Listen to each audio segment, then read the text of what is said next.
9h17, on va s'intéresser à présent aux devises et à leur cours. Philippe Lermy nous a rejoint, vous le voyez, bonjour.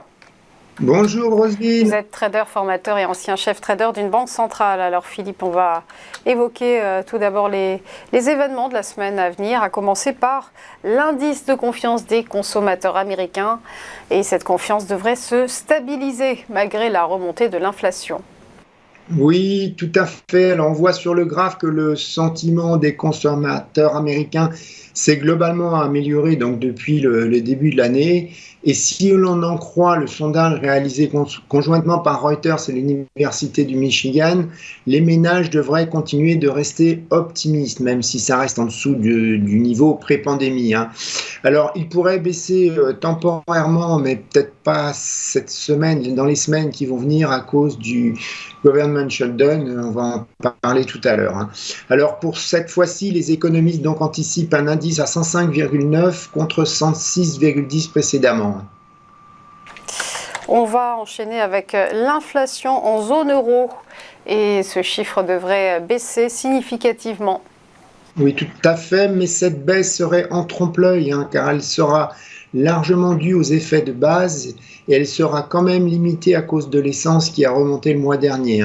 Alors heureusement, les prix du gaz cotés sur le marché TTF restent bas, c'est ce que vous voyez en rouge sur le graphe, et devrait rester tout du moins jusqu'à l'année prochaine, étant donné que à ce niveau, je dirais, étant donné que la cible de stockage pour l'hiver est déjà atteinte, grâce aux températures au-dessus des normales saisonnières, entre autres. On n'est pas encore à la capacité maximale, mais un hiver froid ne semble plus être un problème. Alors l'inflation sur l'alimentation, elle devrait baisser donc assez fortement de 9,7 à 8,7%, mais elle reste élevée quand même dans l'absolu. On a le ticket de train à 9 € dans toute l'Allemagne, que la France essaye de copier, mais pas au même prix. Eh bien, c'est terminé, cela va peser sur l'inflation dans les services. Alors, à l'inverse, on s'attend à une remontée de l'inflation en France qui devrait à nouveau atteindre 5% en annualisé. Et on va passer à présent à l'indice Core PCE. C'est un indice qui devrait être en hausse pour la 3e fois consécutive. Oui, alors tout comme le chiffre de l'inflation, le Consumer Price Index, on a l'indice Core PCE qui est impacté à la hausse par les prix de l'énergie qui ont remonté globalement. En annualisé, donc ce chiffre est attendu par les économistes donc à 3,5% contre 3,3% le mois précédent. D'un mois sur l'autre, l'indice ne devrait monter encore que de plus 0,2%, soit moins que le chiffre de l'inflation qui avait monté de plus 0,3% sur un mois, bien que ces chiffres soient bien évidemment corrélés, comme vous pouvez le voir sur le graphe avec le Core PCE qui suit le CPI, donc il devrait être un petit peu plus faible. Un chiffre mensuel du Core PCE à plus 0,3 en fait serait même une surprise, surtout qu'en non arrondi, l'inflation est sortie la dernière fois à plus 0,28%, donc pour un affichage par excès à plus 0,3%. De plus, je vous rappelle que la Fed a révisé à la baisse à plus 3,70% ses anticipations donc sur le Core PCE pour 2023 lors de sa réunion la semaine dernière. Or, il est actuellement à 3,9%. Il faudrait donc voir une baisse de 20 points de base d'ici la fin de décembre pour ce chiffre. Voilà, sinon ça ne plaira pas au marché. Alors, ce qui risque de ne pas plaire au marché également, et vous l'évoquiez tout à l'heure, c'est le possible shutdown du gouvernement américain. Et là, c'est peut-être une opportunité de trading à saisir, en revanche. Oui, alors pour nous traders, je dirais que c'est un faux vrai sujet, parce que là, ce n'est pas donc le problème de relèvement du plafond de la dette qui a été résolu donc avant l'été dernier, jusqu'en 2025. Il n'y aura donc pas de risque de défaut donc sur les obligations du Trésor américain. Donc on va avoir le souci du financement du budget car le Congrès doit passer une loi d'ici le 30 septembre, puisque l'année fiscale se termine le 30 septembre. Alors, comme le plafond de la dette, c'est avant tout un problème politique. On a le cercle restreint donc de McCarthy, qui est le leader de la Chambre des représentants.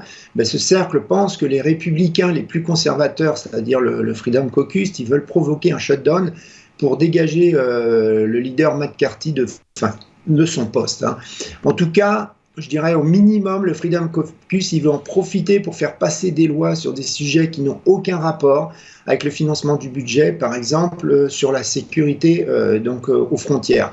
Alors, pourquoi le Freedom Caucus est si puissant? Il tient son pouvoir du fait que les républicains ont obtenu une majorité faible à la Chambre, ce qui signifie que sans leur vote, aucune loi votée par les républicains ne passe. Alors, qu'est-ce qui pourrait se passer?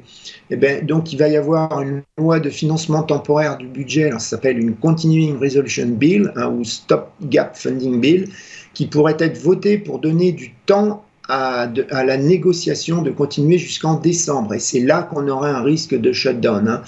Alors, quelle est l'importance pour nous, traders? En l'absence de chiffres importants avant le corps PCE, c'est cette dramaturgie qui devrait prendre le focus cette semaine. Alors, il faut réaliser qu'en cas de défaut de financement du budget du Trésor américain, le dollar a tendance à monter. Mais en termes d'impact sur le PIB, c'est très faible, c'est 0,1, 0,2%. Surtout qu'ensuite, il y aura rattrapage de la consommation.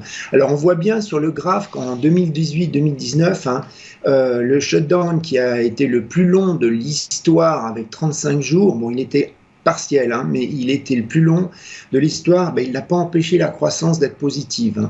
Toute hausse donc dollar suite à un shutdown est donc pour nous une opportunité pour entrer en position vendeuse dollar si on pense que c'est la bonne position, toute chose égale par ailleurs. Alors, petit conseil de trading, l'impact du shutdown se verra avant tout sur les taux d'intérêt très court terme, les US Treasury Bills.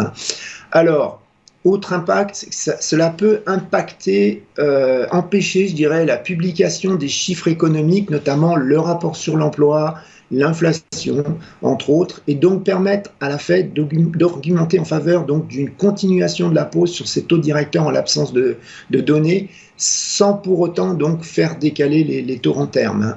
Mais maintenant, ça serait une excuse, je dirais entre guillemets, parce qu'il ne faut pas oublier que la Fed ne serait pas complètement, je dirais, aveugle, car elle dispose des enquêtes réalisées régulièrement par les 12 districts de réserve fédérale.